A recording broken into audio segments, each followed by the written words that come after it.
So ஒரு சிலருக்கு வந்து பார்த்தோம்னா சாப்பிட்ட உடனே மோஷன் போவாங்க. ஒரு சில பேர்லாம் பார்த்தீங்கன்னா லூஸ் மோஷன் நிற்கிறதுக்கு வந்து குலாப் ஜாம் சாப்பிட்றாங்க, பரோட்டாலாம் சாப்பிட்றாங்க. அது மாதிரிலாம் எடுத்துக்கலாமா? ஸோ இது வந்து வாரம் ஒரு 2 முறை நம்ம ஃபாலோ பண்ணிட்டு வந்தாலே டேண்ட்ரஃப் நமக்கு குறைய ஆரம்பிக்கும். ஒரு சில பேர்லாம் பார்த்தீங்கன்னா தலையில் டேண்ட்ரஃப் இருக்குது அப்படின்னு மொட்டை அடிக்கிறாங்க மேம். மொட்டை அடித்தா வந்து டேண்ட்ரஃப் திருப்பி வராது அப்படின்னு. அது உண்மையா மேம்? அதே மாதிரி விளக்கெண்ணெயோட கொஞ்சம் மஞ்சள் கலந்து நம்ம வெடிப்பு இருக்கக்கூடிய இடத்துலலாம் நல்லா டீப்பாக போகிற மாதிரி அப்ளை பண்ணிக்கிட்டே வரணும். இப்போ தினமும் இரவு இதை ஃபாலோ பண்ணிக்கிட்டே வரும்போது வணக்கம் அண்ட் வெல்கம் டு ஹெல்த் குரு. நான் உங்கள் முரளி. ஸோ இன்றைக்கி நம்ம கூட யார் இருக்காங்க அப்படின்னு பார்த்தீங்கன்னா சித்தார்த் டாக்டர் நித்யா தான் இருக்காங்க. இன்னைக்கு இவங்க கிட்ட தான் பேச போகிறோம். வாங்க பேசலாம். வணக்கம் மேம். வணக்கம். எப்படி மேம் இருக்கீங்க? நல்லா இருக்கேன். நீங்கள் எப்படி இருக்கீங்க? எஸ் மேம், சூப்பராக இருக்கேன் மேம். ஒருத்தவங்க லூஸ் மோஷன் ஆகுது மேம், அவங்க என்ன சாப்பிடலாம், இதெல்லாம் சாப்பிடக்கூடாது? எதனால் நமக்கு வந்து இந்த வயிற்றுப்போக்கு வருதுன்னு தெரிஞ்சுக்கணும். ஸோ ஒரு சிலருக்கு வந்து பார்த்தோம்னா சாப்பிட்ட உடனே மோஷன் போவாங்க. இல்லைன்னா அல்சர் கம்ப்ளைண்ட் அதிகமாக இருந்ததுன்னா சீரண சக்தி வந்து சரியாக இல்லாமல் மோஷன் போகும். ஃபுட் பாய்சன் ஒரு சிலருக்கு இருக்கும். ஸோ இந்த ஃபுட் பாய்சனால் லூஸ் மோஷன் ஆகுதுன்னா கண்டினியூஸாக ஒரு 5-6 நாட்கள் வரைக்கும் நமக்கு லூஸ் மோஷன் இருந்துக்கிட்டே இருக்கும். டைஜஷனே ஆகாது. இதில் அதிகமான உஷ்ணம் இல்லை இன்ஃப்ளமேஷன், ஐபிஎஸ்ன்னு சொல்லுவாங்க, இன்ஃப்ளமேட்டரி பவல் சிண்ட்ரோம். இதில் என்ன ஆகும்னா நம்ம குடலுக்கு உள்ளே இருக்கக்கூடிய டிஷ்யூஸ் எல்லாமே இன்ஃப்ளமேஷன் ஆகி கொஞ்சம் கொஞ்சமாக ப்ளீடிங் ஆக ஆரம்பிக்கும். ஸோ அப்போ மோஷன் பார்த்தோம்னா கலர் நல்ல ஒரு டார்க் ப்ரௌன் கலரில் கொஞ்சம் நுரைச்சி போகிற மாதிரி, மோஷன் போகிற இடமே ரொம்ப எரிச்சலாக இருக்கும். குழந்தைகளுக்கெல்லாம் நிறைய பேருக்கு பார்த்துருப்போம், ப்ளீடிங் வர ஆரம்பிச்சிடும். ஸோ இந்த மாதிரி கண்டிஷனையும் ஒவ்வொருத்தருக்கும் ஏற்ற மாதிரி உணவு எடுக்கணும். அப்போ உணவு முறை ரொம்ப முக்கியம். ஸோ துவர்ப்பு சுவை இருக்கக்கூடிய உணவுகளாக எடுத்துக்கணும். ஸோ ஈஸியாக டைஜஷன் ஆகக்கூடிய உணவுகள், கொஞ்சம் கூட காரம் இல்லாமல் எடுத்துக்கணும். ஸோ அப்போது ஈஸியாக டைஜஷன் ஆகக்கூடிய உணவுகள் என்ன? துவர்ப்பு சுவை இருக்கக்கூடிய உணவுகள் சித்த மருத்துவத்தில் சுண்டை வற்றல் சூரணம் இருக்குது. சுண்டைக்காய் தான் நம்ம அப்படி உலர்ந்த சுண்டைக்காயை பயன்படுத்தி செய்யக்கூடியது. இந்த சுண்டை வற்றல் சூரணம் மோரில் கலந்து குடிக்கலாம். ஒரு நாளைக்கு 2 வேளை ஒரு 1/2 டீஸ்பூன் அளவுக்கு எடுத்துகிட்டு, அடல்ட்ஸ்க்கு வந்து இதுதான் ஒரு 2 கிராம் அளவுக்கு இந்த சூரணத்தை மோரில் கலந்து 2 வேளையும் நம்ம குடிச்சிட்டு வரலாம். ஸோ இந்த மாதிரி குடிக்கும்போது வயிற்றுப்போக்கு கொஞ்சம் கொஞ்சமாக நமக்கு ஸ்டாப் ஆகும். சேம் டைம் நம்ம உணவு பொறுத்த வரைக்கும் மோர் சாதம் ரொம்ப முக்கியம்.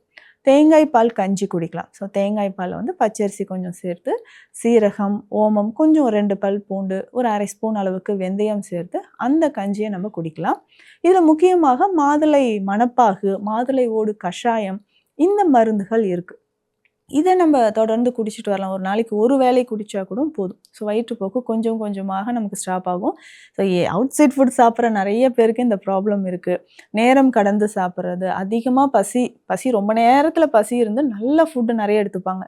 ஸோ இந்த மாதிரி இருந்தாலும் உடனே நமக்கு வந்து ஹீட், உடலில் அதிகமான சூடு உற்பத்தி ஆகி இதனால் லூஸ் மோஷனும் ஏற்படும். ஒரு சில பேர்லாம் பார்த்தீங்கன்னா லூஸ் மோஷன் நிற்கிறதுக்கு வந்து குலாப் ஜாம் சாப்பிட்றாங்க, பரோட்டாலாம் சாப்பிட்றாங்க. அது மாதிரிலாம் எடுத்துக்கலாமா? என்னன்னா இது பேசிக்காக மைதா சார்ந்த உணவு இல்லைங்களா?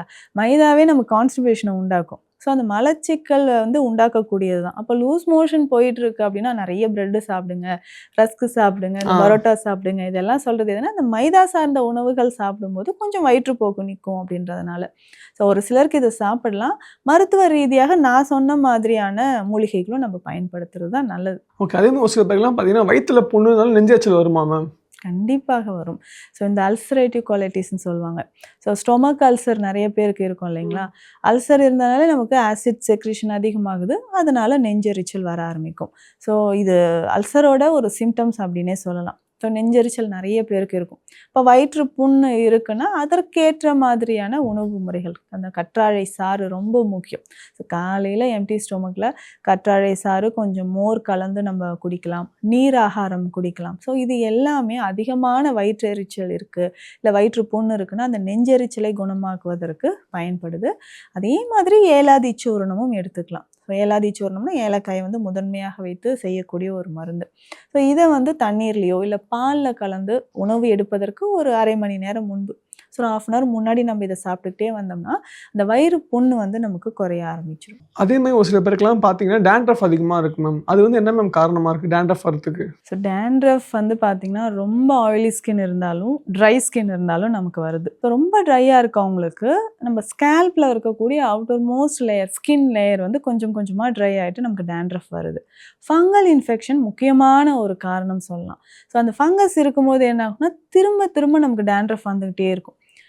இதுவும் ஒரு ரீசன். சிலர் வந்து டெய்லி ஆயில் அப்ளை பண்ணுவாங்க தலையில்.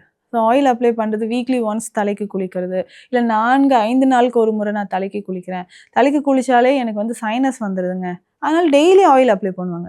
ஸோ இதனால் கண்டிப்பாக டேண்ட்ரஃப் வரும். ஸோ ஏன்னா நமக்கு வந்து அதிகமாக டஸ்ட் பட்டுகிட்டே இருக்கும், ஆயிலோடு சேர்த்து ஃபங்கஸ் ஃபார்ம் ஆக ஆரம்பிச்சிடும். ஸோ இது வந்து டேண்ட்ரஃபாக நமக்கு திரும்ப வந்துடும். நாளடைவில் இது வந்து சொரியாசிஸ் மாதிரியும் மாறுறதுக்கான வாய்ப்பு இருக்குது. ஸோ நிறைய பேருக்கு எது சொரியாசிஸ் எது டேண்ட்ரஃப்னே தெரியாத மாதிரி இருக்கும். ஸோ சொரியாசிஸ் வந்து அதுக்கு ட்ரீட்மெண்ட் வேறு. ஸோ டேண்ட்ரஃப்ன்றது ஆரம்ப காலகட்டத்தில் இதை நம்ம வந்து கம்ப்ளீட்டாக க்யூர் பண்ணிக்கலாம். அதே மாதிரி பார்த்தோம்னா ஒரு சிலருக்கு பாடியில் ஹீட் அதிகமாக இருக்கும், பித்தம் அதிகமானாலும் உடல் உஷ்ணம் அதிகமாகி நமக்கு டேண்ட்ரஃப் வர வாய்ப்புகள் இருக்குது. ஸோ அப்போ டேண்ட்ரஃப் இருந்ததுன்னா பேசிக்காக நம்மளுடைய ஸ்கேல்பில் வந்து எப்படி நம்ம கிளென்ஸ் பண்ணணும், என்னென்ன மூலிகைகள் யூஸ் பண்ணணுன்றது நம்ம கண்டிப்பாக மூலிகைகள் யூஸ் பண்ணும்போது டேண்ட்ரஃப் குறைய ஆரம்பிக்கும். இது நாளடைவில் என்னென்னா ஹேர் ரூட்டை ரொம்ப அஃபெக்ட் பண்ண ஆரம்பித்து தலைமுடி வந்து வேர்லேருந்தே வெளியில் வந்துருச்சுங்கன்னு சொல்லுவாங்க. இதை அப்படியே விட்டுட்டோம்னா கொஞ்ச நாளுக்கு அப்புறம் இந்த ஹேர் ஃபாலிகல்ஸே நம்மளுக்கு அஃபெக்ட் ஆகி திரும்ப ஹேர் க்ரோத்தே இருக்காது. ஸோ இப்போ ஆரம்பத்திலே இதற்கான சிகிச்சை முறைகளை எடுத்துகிட்டு வரணும். இதுக்கு பேசிக்காக வந்து பார்த்தோம்னா இந்த பொடுதலை தைலம்னே சித்த மருத்துவத்தில் இருக்குது. ஸோ பொடுதலை அப்படின்ற மூலிகையோட சில மூலிகைகள் சேர்த்து செய்யக்கூடிய தைலம். இந்த பொடுதலை தைலம் வந்து தலையில் நல்லா அப்ளை பண்ணிட்டு வரணும். அதுக்கப்புறம் பார்த்தோம்னா சில வகையான மூலிகைகள், வேப்ப எண்ணெய் இருக்குது இல்லைங்களா, ஸோ வேப்ப எண்ணெயோட தேங்காய் எண்ணெய் கொஞ்சமாக நம்ம வந்து கேஸ்டர் ஆயில் மிக்ஸ் பண்ணிவிட்டு லேசாக ஹீட் பண்ணி தலையில் அப்ளை பண்ணிவிட்டு ஒரு 15-20 நிமிடத்துலேயே ஹேர் வாஷ் பண்ணிடணும். ஸோ இது வந்து வாரம் ஒரு 2 முறை நம்ம ஃபாலோ பண்ணிட்டு வந்தாலே டேண்ட்ரஃப் நமக்கு குறைய ஆரம்பிக்கும். ஸோ இதனோட வந்து பார்த்தோம்னா உடல் உஷ்ணம் குறையிறதுக்கும் நம்ம சிகிச்சைகளை எடுத்துக்கணும். ஸோ காலையில் ரொம்ப அதான் தூக்கம் இல்லாமல் இருக்கிறவங்களுக்கும் சரி, நிறைய பேருக்கு மலச்சிக்கல் தொந்தரவும் இருக்கும், கான்ஸ்டிபேஷன் ப்ராப்ளமும் இருக்கும். ஸோ அதையும் நம்ம கிளியர் பண்ணும்போது கொஞ்சம் கொஞ்சமாக டேண்ட்ரஃப் நமக்கு குறைய ஆரம்பிக்கும். ஒரு சில பேர்லாம் பார்த்தீங்கன்னா தள்ள டேண்ட்ரஃப் இருக்குது அப்படின்னு மொட்டை அடிக்கிறாங்க மேம். மொட்டை அடித்தா வந்து டேண்ட்ரஃப் திருப்பி வராது அப்படின்னு, அது உண்மையா மேம்? நம்ம என்னன்னா மொட்டை அடித்தாலும் சரி இல்லைனாலும் சரி தலையில் இருக்கக்கூடிய அந்த இன்ஃபெக்ஷன் குறையணும் இல்லையா, இன்ஃபெக்ஷன் இருந்துக்கிட்டே இருக்கும். ஸோ அதை நம்ம கிளியர் பண்ணுறதுக்கு இந்த சிகிச்சை கண்டிப்பாக எடுக்கணும். ஸோ அது எடுத்தால் மட்டும்தான் நமக்கு கிளியர் ஆகும். சொரியாசிஸ் இருக்கிற நிறைய பேர் வந்து கண்டிப்பாக ஃபுல் ஷேவ் பண்ணிடுவாங்க, மொட்டை அடிச்சிருவாங்க, ஆனால் திரும்பவும் அது வந்துக்கிட்டே தான் இருக்கும். உள்ளுக்கு நம்ம எடுக்கக்கூடிய மருந்துகள் எடுத்து டேண்ட்ரஃப் கிளியர் பண்ணால் மட்டும்தான் அந்த ப்ராப்ளம் நமக்கு சால்வ் ஆகுமே தவிர, பட் திரும்ப திரும்ப மொட்டை போட்டுக்கிட்டே இருந்தாலும் அது வர்றதுக்கு சான்சஸ் இருக்குது. சிலருக்கு வந்து மைல்டாக இருக்கும், சீசன் டைமில் மட்டும் இருக்கும். ஸோ வின்டர் டைமில் எனக்கு வந்து குளிர்காலத்தில் மட்டும் டேண்ட்ரஃப் இருக்குங்க, அதிகமாக சம்மர் காலத்தில் மட்டும் டேண்ட்ரஃப் இருக்கும், அதுக்கப்புறம் போயிடும்னு சொல்லுவாங்க. சிலருக்கு எந்த சீசன் இருந்தாலும் டேண்ட்ரஃப் இருந்துக்கிட்டே இருக்கும். ஸோ இதுக்கு நிரந்தரமான ஒரு தீர்வு அப்படின்னா இந்த சிகிச்சை முறைகளை தான் எடுக்கணும். பேசிக்காக வந்து பார்த்தோம்னா இந்த கடுக்காய் ஹேர் பேக் போட்டாலே நமக்கு பாதி பேருக்கு வந்து இந்த டேண்ட்ரஃப் குறைஞ்சிரும். ஸோ தேங்காய் பாலில் கடுக்காய் நல்லா மிக்ஸ் பண்ணி, கடுக்காய் பொடியை மிக்ஸ் பண்ணி தலையில் அப்ளை பண்ணிடணும். ஸோ இது ஒரு 1/2 அன் ஹவருக்கு அப்புறம் நம்ம ஹேர் வாஷ் பண்ணிகிட்டே வரலாம். ஸோ தொடர்ந்து ஷாம்பூஸ் யூஸ் பண்ணுறது, ஸ்கேல்ப் ரொம்ப ட்ரையாக இருக்கிறவங்களுக்கும் இந்த டேண்ட்ரஃப் ப்ராப்ளம் இருக்கும். ஸோ அதுக்குமே இந்த கடுக்காயும் தேங்காய் பாலும் நம்ம பயன்படுத்தலாம். ஓகே, அதுமாதிரி முடி கொட்டுறவங்களுக்கு ஒரு பெஸ்ட் டிப்ஸாக சொல்ல முடியுமா? ஸோ முடி கொட்டுது அப்படின்னா டேண்ட்ரஃப் ஒரு ரீசன். ஸோ இதுக்கான சொல்யூஷனும் நம்ம பார்த்துருக்கோம். அதை தாண்டி பார்த்தோம்னா ஸ்ட்ரெஸ்ஸாக இருந்தாலும் உடலில் வந்து நமக்கு அனிமியான்னு சொல்லக்கூடிய ரத்த சோகை, ஸோ பிளட்டு நமக்கு உடலில் குறைவாக இருந்தாலும், ஆசிட் அதிகமாக செக்ரேட் ஆனாலும், அல்சர் இருக்கிற பெரும்பாலும் நபர்களுக்கு ஹேர் ஃபால் இருக்கும். ஸோ இந்த மாதிரி இருக்கிறவங்களுக்கும் ஹேர் ஃபால் நிறையவே இருக்குது. ஸோ இதுக்கு பேசிக்காக நம்ம உணவு முறையில் என்னென்ன மாற்றம் கொண்டு வரணுன்றதை பார்க்கணும். ஸோ தினமுமே வந்து பார்த்தோம்னா இந்த கரிசலாங்கண்ணி ரொம்ப சிறந்தது. ஸோ ஹேர் ஃபால் இருக்குன்னா இந்த கரிசலாங்கண்ணி கருப்பமாக எடுக்கலாம், இல்லை கீரை வந்து ஜூஸ் மாதிரியும் எடுத்துகிட்டு வரலாம். முக்கியமாக இதில் வந்து மஞ்சள், நெல்லிக்காய், ஸோ இது ரெண்டுமே உணவில் அதிகமாக சேர்த்துக்கணும். நெல்லிக்காய்ன்னு சொல்லும்போது நெல்லிக்காய் பவுடராக கூட நம்ம யூஸ் பண்ணிக்கலாம். ஸோ ஒரு 1/2 டீஸ்பூன் அளவுக்கு நெல்லிக்காய் பவுடர் தேனோடு கலந்து, ஸோ டெய்லி காலையில் பிரேக்ஃபாஸ்ட்டுக்கு முன்னாடி நம்ம வந்து இதை சாப்பிட்டுக்கிட்டே வரலாம். அப்போ நெல்லிக்காய் பொடியை வந்து தேனில் கலந்து காலையில் பிரேக்ஃபாஸ்ட்டுக்கு முன்னாடி நம்ம சாப்பிடும்போது கொஞ்சம் கொஞ்சமாக நமக்கு ஹேர் ஃபால் ப்ராப்ளமும் குறைய ஆரம்பிக்குது. ஸோ இது ஒரு பெஸ்ட் அண்ட் சிம்பிள் சொல்யூஷன் சொல்லலாம். ஒரு சில பேருக்குலாம் பார்த்தீங்கன்னா பாடி ஹீட்னால வந்து ஸ்டொமக் பெயின்லாம் வருதுல்ல மேம், அதுக்கு என்ன மேம் பண்ணலாம் அவங்க? ஸோ பாடி ஹீட்னாவே நம்ம கிராமப்புறங்கள்லாம் கேள்விப்பட்டிருப்போம், ஹீட் ரொம்ப அதிகமாகிடுச்சிங்க, வயிறு இழுத்து பிடிச்ச மாதிரி வலி இருக்குது அப்படின்ட்டு. ஸோ இமிடியேட்டாக என்ன பண்ணுவாங்கன்னா விளக்கெண்ணெய் தான் வயிற்றில் அப்ளை பண்ணுவாங்க. ஸோ தொப்புளை சுற்றி இரவு தினம்தோறுமே விளக்கெண்ணெய் அப்ளை பண்ணிக்கலாம். இதில் முக்கியமாக பார்த்தீங்கன்னா ஜம்பீர தைலம், சித்த மருத்துவத்தை ஜம்பீர தைலம் அப்படின்னா எலுமிச்சை சாறை வந்து பயன்படுத்தி செய்யக்கூடியது. எலுமிச்சை சாறு, கற்றாழை, வெந்தயம், விளக்கெண்ணெய், இதனோட வெள்ளை வெங்காய சாறு, நல்லெண்ணெய், இத்தனை மூலிகைகளும் சேர்த்து செய்யக்கூடியது ஜம்பீர தைலம். இதை வந்து அதிகமாக நம்ம இரவு நேரத்தில் தூங்கும்போது பயன்படுத்தலாம். ஸோ தொப்புள்ளையோ இல்லை நம்ம காலில், ஸோ இந்த இடத்துலலாம் நம்ம அப்ளை பண்ணிக்கிட்டே வரும்போது உடல் உஷ்ணம் நமக்கு குறையும். வயிறு வலி, நீங்கள் சொன்ன மாதிரி வயிறு இழுத்து பிடிச்சிருக்குங்க அப்படின்னு சொல்லுவாங்க. ஸோ அது வந்து நமக்கு குறைய ஆரம்பிக்கும். அதே டைம் பாடி ஹீட் இருக்குன்னா கொஞ்சம் கொஞ்சமாக அது weekly 2 times so oil bath எடுக்கிறது ரொம்ப இம்பார்ட்டன்ட். ஸோ நல்லெண்ணெய் எடுக்கலாம். இல்லை இதற்கு வந்து பேசிக்காக அஸ்வகந்தா தைலம் இருக்குது, அதையும் நம்ம பயன்படுத்தலாம். ஸோ எண்ணெய் குளியல் வந்து அதிகமான உடல் உஷ்ணம் அதனால் ஏற்படக்கூடிய வயிறு பிரச்சனைகளுக்கும் ஒரு தீர்வாக இருக்கும். இப்போ ஆண் பெண் 2 பேருக்குமே வந்து பாத வெடிப்பு எதனால வருது? அந்த பாத வெடிப்பு இருந்தால் என்ன மேம் பண்ணணும் அவங்க? பாத வெடிப்பு வழக்கிலே சொல்லுவாங்க பித்த வெடிப்புங்க அப்படின்னு சொல்லுவாங்க. பேசிக்காக உடல் உஷ்ணம் அதிகமாக இருக்கிறவங்களுக்கு இருக்கும். இடுப்புக்கு கீழே நிறைய பேருக்கு இந்த ரத்த ஓட்டம் குறையும், கேள்விப்பட்டிருப்பீங்க. ரத்த ஓட்டமே குறைஞ்சிடுச்சுங்க அப்படின்ட்டு. இதில் முக்கியமாக வெரிகோஸ் வெயின் நிறைய பேருக்கு இருக்கும். ஸோ வெரிகோஸ் வெயின்னா கால் கீழே வந்து நமக்கு ரத்த ஓட்டம் சரியாக இல்லாததுனால, இல்லை பேட் பிளட் வந்து நமக்கு தேங்கிறதுனால வெயின்ஸ் எல்லாமே டைலேட் ஆகி நமக்கு வரக்கூடிய ப்ராப்ளம். இந்த கண்டிஷன் இருக்கிறவங்களுக்கு கால் பாத வெடிப்பு இருக்கும்.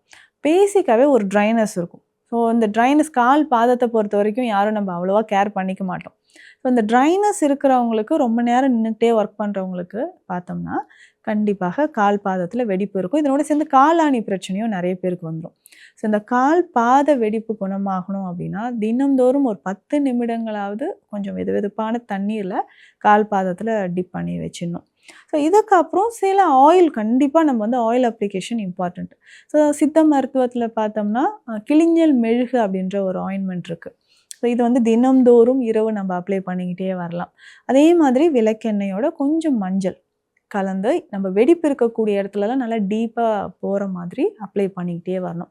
ஸோ தினமும் இரவு இதை ஃபாலோ பண்ணிக்கிட்டே வரும்போது கொஞ்சம் கொஞ்சமாக நமக்கு கால் பாத வெடிப்பு வந்து குறைய ஆரம்பிக்கும். ஸோ நிறைய இன்ஃபர்மேஷன் பகிர்ந்துக்கிட்டீங்க. உங்கள் நேரத்தை எங்களுக்காக ஒதுக்குனதுக்கு மிக்க நன்றி மேம். நன்றி.